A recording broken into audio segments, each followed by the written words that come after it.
दोस्तों, सबसे पहले आप मेरे चैनल रेखा गोगिया ब्लॉग को ये लाल बटन को सब्सक्राइब किया कर दीजिए और ये साथ में जो बेल आइकन है इसे दबा दीजिए और ऑल पे ये ऑल है इसे दबा दीजिए ताकि मेरी वीडियो आते ही सबसे पहले आपके पास आ जाए। तो चलिए शुरुआत करते हैं अपनी वीडियो की।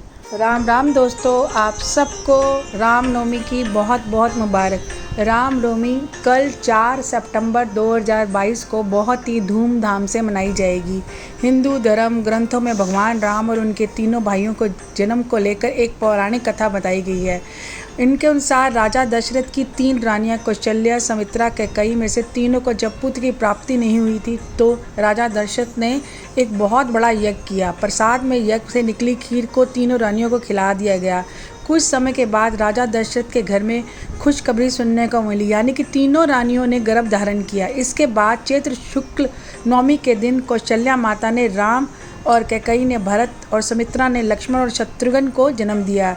राजा दशरथ को अब उनके उत्तराधिकारी मिल चुके थे, तब से यह तिथि रामनवमी के रूप में मनाई जाती है और हिंदू धर्म में तो बहुत धूमधाम से मनाई जाती है। दोस्तों, अगस्त्य संहिता में उल्लेख किया गया है कि जिस वक्त प्रभु श्री राम का जन्म हुआ था उस वक्त दोपहर की घड़ी थी। उस समय पुनर्वसु नक्षत्र कर्क लगन और मेष राशि थी। शास्त्रों में बताया गया कि भगवान राम के जन्म के वक्त सूर्य और 5 ग्रहों की शुभ दृष्टि भी थी और इन खास योगों के बीच राजा दशरथ और माता कौशल्या के पुत्र का जन्म हुआ। और गोस्वामी तुलसीदास जी ने महाकाव्य रामचरितमानस की रचना में अयोध्या में इसी शुभ मौके पर शुरू की थी। इसलिए अयोध्या नगरवासियों और राम भक्तों के लिए इस दिन का विशेष महत्व होता है। भारत ही नहीं, विदेश में यह वर्ष बहुत ही हर्षोल्लास से मनाया जाता है।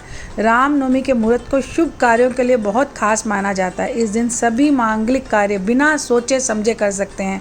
गृह प्रवेश, दुकान या व्यवसाय का मुहूर्त इस दिन लोग करवाते हैं। दोस्तों, हमारे हिंदू धर्म में राम जी के प्रति लोगों में बेहद भक्ति और आस्था है। इसी वजह से भारत में रामनवमी के त्यौहार को काफ़ी धूमधाम से मनाया जाता है। इस दिन भगवान श्री राम की भक्ति में डूबकर भजन कीर्तन किए जाते हैं, श्री राम की कथा सुनाई जाती है, रामचरितमानस का पाठ कराया जाता है। कई जगह पर भगवान श्री राम की प्रतिमा को झूले में भी झुलाया जाता है। इस दिन भगवान राम की विधि विधान से पूजा की जाती है।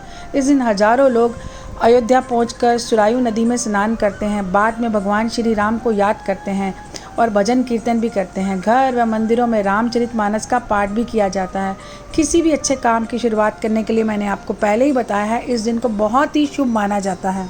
इस दिन व्रत रखने का भी काफ़ी महत्व है। रामनवमी के दिन श्री राम के भक्त राम का स्मरण करते हुए व्रत रखते हैं। मान्यता है कि इस दिन व्रत रखने से सभी मानव कामनाएं पूर्ण हो जाती हैं और मनवांछित फल प्राप्ति होती है। ये हम जानते हैं कि रामनवमी कैसे हमें करनी चाहिए और इसकी पूजा सामग्री क्या है। सबसे पहले स्नान आदि करके पवित्र होकर पूजा स्थल पर पूजन सामग्री के साथ बैठें। रामनवमी और पूजा के लिए पूजा सामग्री में रोली, एपन, चावल, स्वच्छ जल, फूल, घंटी, शंख आदि लिया जाता है। पूजा में तुलसी पत्ता और कमल का फूल भी अवश्य होना चाहिए। श्री राम के सबसे प्रिय पदार्थ है खीर और फल को प्रसाद के रूप में तैयार करना चाहिए। और मंदिर में श्री राम, लक्ष्मण और सीता और हनुमान जी का जो पूरा का पूरा राम परिवार होता है उनको रखा जाता है और उनको भोग लगाया जाता है और उनके सामने भजन कीर्तन किया जाता है। जो लोग व्रत रखते हैं वो व्रत करते हैं और पूरा दिन भजन कीर्तन करते हैं, रामचरितमानस का पाठ भी करते हैं।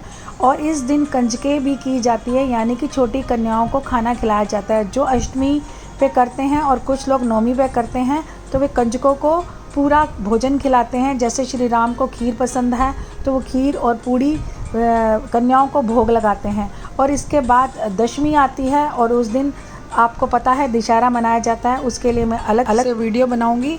तो दोस्तों, अगर आपको मेरी ये इन्फॉर्मेशन अच्छी लगे तो प्लीज़ लाइक, कमेंट और सब्सक्राइब करना ना भूलिए और मुझे मोटिवेट कीजिए ताकि मैं और ऐसी अच्छी वीडियो आपको दे सकूं। तब तक के लिए सबको राम राम। मिलते हैं नेक्स्ट व्लॉग में। धन्यवाद। अगर आपने मेरे चैनल और सब्सक्राइब कर दिया, धन्यवाद।